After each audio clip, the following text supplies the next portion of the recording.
कैसे यह शख्स आज भारतीय राजनीति का इतना बड़ा नाम बन गया। क्यों इस व्यक्ति को प्रधानमंत्री मोदी का हनुमान कहा जाता है। क्यों यह व्यक्ति एक समय पर बॉलीवुड एक्टर बनना चाहता था,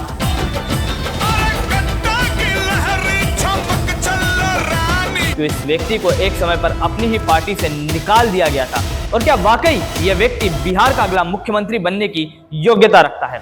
हेलो, मेरा नाम है अक्षय और इस वीडियो में हम बात करेंगे लोक जनशक्ति पार्टी रामविलास के अध्यक्ष और भारत सरकार में कैबिनेट मंत्री चिराग पासवान के अब तक के राजनीतिक सफर की, और जानेंगे कि कैसे यह व्यक्ति फर्श से अर्श तक पहुंच गया। इस वीडियो में आगे बढ़ने से पहले अगर अभी तक आपने इस चैनल को सब्सक्राइब नहीं किया है तो जल्दी से सब्सक्राइब कर लें। दोस्तों, चिराग पासवान का जन्म दिल्ली में 31 अक्टूबर 1982 को होता है। उनका जन्म एक ऐसी फैमिली में होता है जो पहले से बिहार की बहुत ही बड़ी पॉलिटिकल फैमिली थी, और उनके पिता रामविलास पासवान बिहार के एक बहुत बड़े नेता माने जाते थे। बचपन से ही रामविलास पासवान के घर में बड़े बड़े नेताओं का आना जाना लगा रहता था, इसलिए चिराग पासवान ने भी बचपन से ही अपने घर में बड़े बड़े नेताओं को देखा था। लेकिन बावजूद इसके उनका कभी भी पॉलिटिक्स में बिल्कुल भी इंटरेस्ट नहीं था, बल्कि उनका शुरू से टेक्नोलॉजी में बहुत ज्यादा इंटरेस्ट था। उन्होंने एयरफोर्स गोल्डन जुबली स्कूल से अपनी स्कूलिंग खत्म की, और टेक्नोलॉजी में बहुत ज्यादा इंटरेस्ट होने के कारण अपनी स्कूलिंग के बाद उन्होंने इंजीनियरिंग करने का सोचा और इंजीनियरिंग ज्वाइन कर ली। लेकिन इंजीनियरिंग के दौरान ही एक समय उनके दोस्तों ने उनसे कहा कि चिराग, तुम बहुत ज्यादा सुंदर दिखते हो, तुम्हें इंजीनियरिंग की बजाय बॉलीवुड ज्वाइन करना चाहिए। अब चिराग को शुरू से ही पॉलिटिक्स पसंद नहीं थी, इसलिए वो भी बॉलीवुड में जाने के बारे में सोचने लगते हैं। चिराग को बेसिकली वो काम नहीं करना था जो उनके पिताजी करते थे, बल्कि उनको अपने खुद के पैरों पर खड़ा होना था। इसलिए इंजीनियरिंग के बाद चिराग मुंबई चले जाते हैं, और मुंबई जाने के बाद वो बहुत ही ज्यादा स्ट्रगल करते हैं, क्योंकि उनको वहां पर कोई नहीं जानता था। कोई ये भी नहीं जानता था कि वो रामविलास पासवान के बेटे हैं। मुंबई जाने के बाद वो छोटे छोटे एक्टिंग क्लासेस ज्वाइन कर लेते हैं, और वो सोचते हैं कि मैं एक दिन बहुत बड़ा एक्टर बनूंगा। फिर एक दिन उनका सपना साकार होता है, और 2011 में आखिरकार उनको पहला और एक बड़ा ब्रेक मिलता है, जहां वो कंगना रनौत के साथ मिले ना मिले हम मूवी करते हैं। 4 नवंबर 2011 को भारत में मूवी रिलीज होती है, लेकिन पिक्चर रिलीज के साथ ही ऐसा होता है जिसकी उम्मीद चिराग पासवान को भी नहीं थी। यानी मूवी अपनी रिलीज के साथ ही फ्लॉप हो जाती है, और इसी के साथ उनका एक्टिंग कैरियर शुरू होते ही खत्म हो जाता है। उनको समझ आ जाता है कि वो एक्टिंग के लिए नहीं बने हैं। उन्होंने एक इंटरव्यू में बताया भी था कि फिल्मों की बड़ी बड़ी स्क्रिप्ट्स, उन स्क्रिप्ट्स की बड़ी बड़ी लाइन, बड़े बड़े डायलॉग्स ना वो याद कर पाते थे और ना ही उनको बोल पाते थे। फिल्म के फ्लॉप होने के बाद वो वापस बिहार आ जाते हैं, और बिहार की राजनीति में 2012 में वो पहली बार कदम रखते हैं, और अपने पिताजी की लोक जनशक्ति पार्टी को ज्वाइन कर लेते हैं। उनके पिताजी भी पहले से ही उनके इस फैसले के लिए तैयार थे, क्योंकि उनको पहले से ही पता था कि उनका बेटा एक न एक दिन राजनीति ही करेगा। इसलिए पार्टी को ज्वाइन करने के बाद ही वो अपने बेटे को पार्टी में एक बड़ा पद दे देते हैं। पार्टी ज्वाइन करने के बाद से ही चिराग बिहार की पॉलिटिक्स को धीरे धीरे समझना शुरू कर देते हैं, और 2014 के लोकसभा इलेक्शन में वो पहली बार बिहार की जमुई सीट से चुनाव लड़ते हैं, और न सिर्फ चुनाव लड़ते हैं बल्कि चुनाव जीतते भी हैं, और बतौर सांसद पहली बार लोकसभा पहुंचते हैं। इस जीत के बाद चिराग का अपनी पार्टी में पॉलिटिकल कद काफी ऊंचा हो जाता है, लेकिन इसी बात से उनकी पार्टी के कुछ लोग खुश नहीं होते हैं, और उसके पीछे का एक कारण यह भी था कि लोक जनशक्ति पार्टी अपने फैसले को बदल लेती है। जी हां, 2014 का इलेक्शन जितना चिराग के लिए महत्वपूर्ण था, उतना ही पार्टी के लिए भी, क्योंकि जिस 2014 के आम चुनाव की मैं बात कर रहा हूं, उस समय पूरे देश में प्रधानमंत्री मोदी की लहर थी,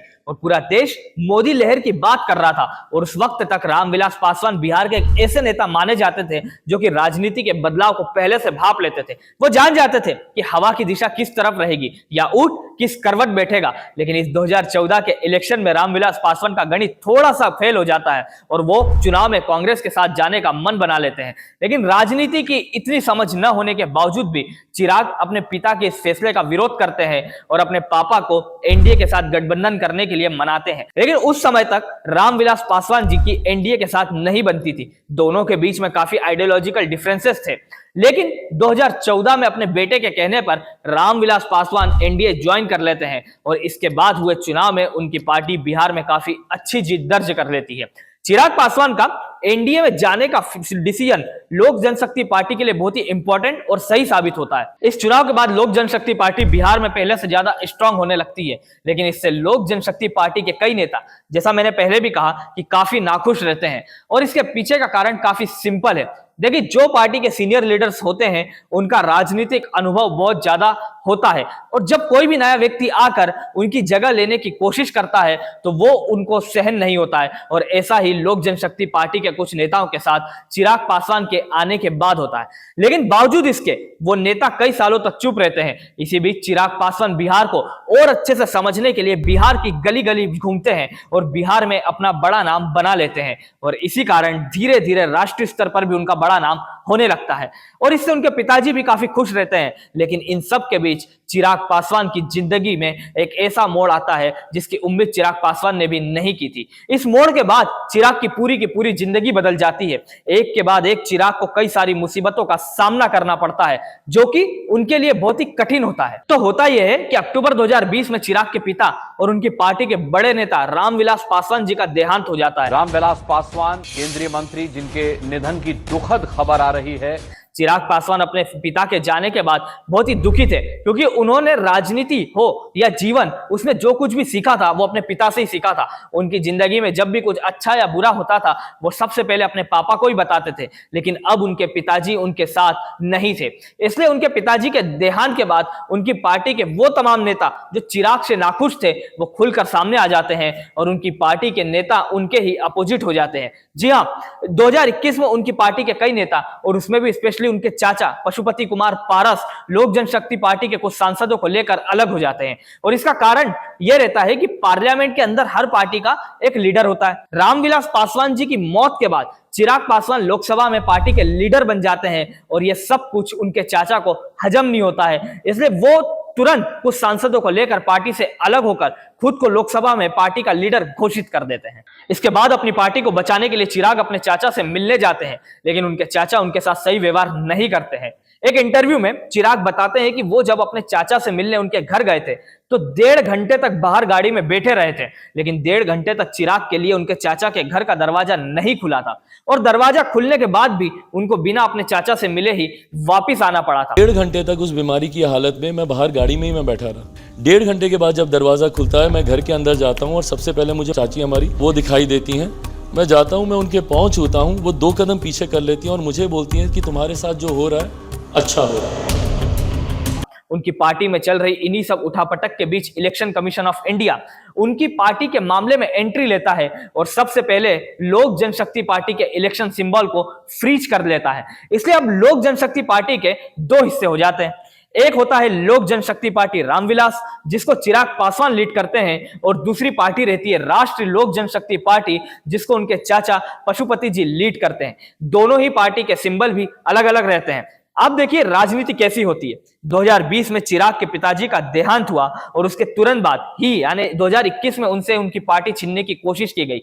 अब चिराग के पास ना उनकी पार्टी बची थी और ना ही कोई सपोर्ट बचा था, इसलिए कुछ सांसद जो उनके साथ थे उन्होंने उनके साथ मिलकर नई पार्टी का निर्माण किया, और बिहार के डेवलपमेंट की राह पर वो फिर से चलने लगे। एक तरह से चिराग की लाइफ का ये ग्लोवेस्ट समय था, क्योंकि इस समय उनके पास कुछ भी नहीं था, बस था तो खुद को और पार्टी को एक दिन बहुत बड़ा बनाने का भरोसा। चिराग पासवान इसके बाद अपनी पार्टी के लिए काम करते हैं और एक बार फिर से एनडीए के साथ जुड़ जाते हैं। अब आज के दिन चिराग पासवान खुद को नरेंद्र मोदी का हनुमान कहते हैं। मेरे दिल में प्रधानमंत्री बसते हैं, मैं उनका हनुमान हूँ। हनुमान की तरह चीर के देख ले मेरा सीना, मेरे दिल में प्रधानमंत्री बसते हैं। हालांकि इसके पीछे भी एक कहानी है। बात है 2020 की, जब बिहार चुनाव में नीतीश कुमार के खिलाफ लड़ने के लिए चिराग ने खुद को एनडीए से अलग कर लिया था। अब जब चिराग पासवान ने एनडीए छोड़ा तो एनडीए ने उनसे कहा कि आप नरेंद्र मोदी जी का फोटो भी कहीं भी यूज नहीं कर सकते। तब चिराग पासवान ने एक भाषण में बोला था कि नरेंद्र मोदी उनके दिल में बसते हैं, उनको नरेंद्र मोदी जी का फोटो किसी भी पोस्टर में लगाने की कोई जरूरत नहीं है। तभी से चिराग पासवान को एनडीए और नरेंद्र मोदी जी का हनुमान कहा जाने लगा। इसी बीच चिराग पासवान अपनी पार्टी को फिर से रिबिल्ड करना शुरू कर चुके थे। वो बिहार के कोने कोने में जाकर लोगों को अपने विजन के बारे में बता रहे थे। दरअसल चिराग पासवान हमेशा डेवलपमेंट की बात किया करते थे। हालांकि नीतीश कुमार भी डेवलपमेंट की बहुत ज्यादा बात करते थे, लेकिन चिराग पासवान का कहना था कि नीतीश कुमार इतने सालों से बिहार के मुख्यमंत्री है, बावजूद इसके बिहार के कई सारे लोगों को काम की तलाश में बाहर जाना पड़ता है। वो कहते हैं बिहार के बहुत सारे लोग आईएएस से लेकर कई सारे बड़े पदों पर हैं, लेकिन फिर भी आज तक बिहार एक पिछड़ा राज्य क्यों है। उनका कहना है कि हर जगह लोग गलत नहीं हो सकते, कहीं ना कहीं सरकार भी गलत होती है और इसी वजह से आज तक बिहार का डेवलपमेंट नहीं हो पाया है। चिराग पासवान बेसिकली एक ऐसे समय से बिलोंग करते हैं जहां पर जातिवाद पर वो बिल्कुल भी ध्यान नहीं देते हैं और बिहार में जातिवाद के ऊपर वोट मांगने का कल्चर शुरू से ही है। बावजूद इसके चिराग पासवान शुरू से ही प्रेजेंट की बात करते हैं। वो अनएम्प्लॉयमेंट जैसे मुद्दों पर बहुत ज्यादा ध्यान देते हैं। अपने भाषणों में वो कहते हैं कि बिहार में जब भी इलेक्शन आता है तो नीतीश कुमार कहते हैं कि एक समय था जब बिहार में जंगल राज था, लेकिन इस बात को 20 साल से भी ज्यादा हो गया है। वो कभी भी आज की बात नहीं करते, वो आज के अनएम्प्लॉयमेंट के बारे में बात नहीं करते हैं। आज भी बिहार से बहुत सारे लोगों को माइग्रेट करके शहरों में जाना पड़ रहा है।